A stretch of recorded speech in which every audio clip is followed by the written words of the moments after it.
Hello મિત્રો, કેમ છો સૌ? મજામાં ને? ચાલો મિત્રો, મને મેસેજ આવેલા કે ગ્રીન ચીલી સોસની રેસીપી જોઈએ છે, કઈ રીતે બને છે ગ્રીન ચીલી સોસ. તો ચાલો મિત્રો, હું તમને માર્કેટ જેવું ગ્રીન ચીલી સોસ બનાવી અને બતાવું છું. તો બની રહેજો મારી સાથે એન્ડ સુધીમાં, તો ખ્યાલ પડશે કે ગ્રીન ચીલી સોસ કઈ રીતે બને અને અંદર શું શું વસ્તુઓ જોશે.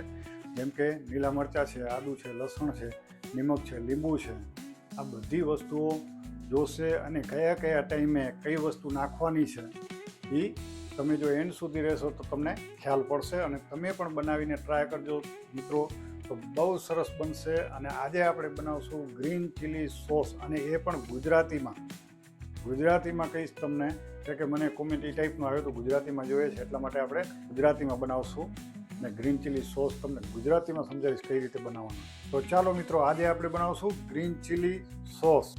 તો ચાલો મિત્રો, સૌ રેડી છો ને? જો ચીલી સોસ માટે મેં 200 ગ્રામ લીલા મરચાં લીધેલા છે, જે એકદમ સાફ કરી ધોઈ અને મૂકેલા છે, અને એક મીડિયમ સાઇઝનો આલુ લીધેલો છે. હવે આપણે આ આલુને આપણે બોઇલ કરીશું. તો આલુ 80% જેટલું બોઇલ થઈ જાય એટલે આપણે એની અંદર મરચાં નાખીશું અને મરચાંને પણ બોઇલ કરીશું. હવે મરચાં બોઇલ થાય એ વખતે આપણે એની અંદર 1.5 ઇંચ આદુનો ટુકડો લીધેલો છે, જે આપણે એની અંદર ઉમેરીશું અને એને પણ બોઇલ કરીશું. હવે આ બોઇલ થઈ જાય બધી વસ્તુ મિત્રો, એટલે આપણે એની અંદર આખા ધાણા, સૂકા ધાણા આપણે ઉમેરીશું 5 ગ્રામ, ખાલી 5 ગ્રામ આની અંદર ઉમેરીશું અને પછી આ બધું આપણે ઠંડુ થવા દેશું. હવે આપણે આ ઠંડુ થઈ જાય એટલે આપણે મિક્સીમાં મિક્સ કરી લેશું અને પેસ્ટ બનાવી લઈશું. ચાલો મિત્રો, હવે આ રેડી છે, તો આપણે આને મિક્સીમાં નાખી અને પેસ્ટ બનાવી લઈ. ફાઇન પેસ્ટ બનાવવાની છે.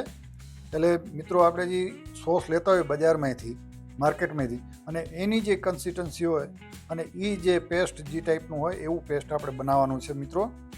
હવે આપણે આ પેનની અંદર 1 ટેબલ સ્પૂન તેલ નાખેલું છે, એની અંદર હું આ પેસ્ટ ઉમેરી દઉં છું અને આ પેસ્ટ ઉમેરી અને અંદર 2 ટેબલ સ્પૂન હું ખાંડ ઉમેરીશ, કે જે સ્પાઇસીને આપણે કંટ્રોલ કરે એટલા માટે ખાંડ ઉમેરવી પડે.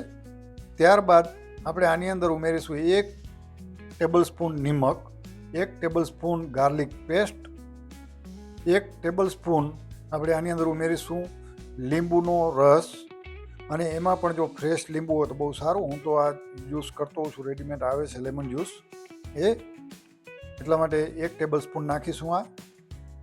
આને બરાબર આપણે મિક્સ કરી લેશું, સ્ટર કરીને. હવે આની અંદર હું વ્હાઈટ વિનેગર 2 ટેબલ સ્પૂન ઉમેરીશ.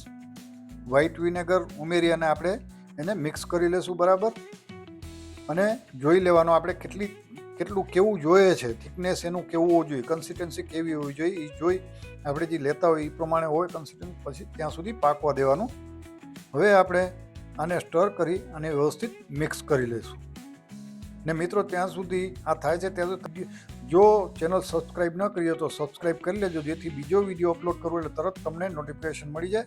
તો મિત્રો, આપણો ચીલી સોસ રેડી છે, ગ્રીન ચીલી સોસ. હવે આપણે આને બોટલિંગ કરશું, બોટલમાં ભરી દેશું ઠંડુ થાય એટલે. તો જો મિત્રો, આપણે બોટલ રેડી છે, મેં બોટલમાં ભરી લીધું છે ને ઠંડુ પણ થઈ ગયું છે. તો મિત્રો, તમે પણ આ રીતે બનાવી ટ્રાય કરજો, કેવું લાગે છે મને કોમેન્ટ બોક્સમાં જણાવજો. ચાલો, ફરી મળીશું બીજા વિડીયોમાં.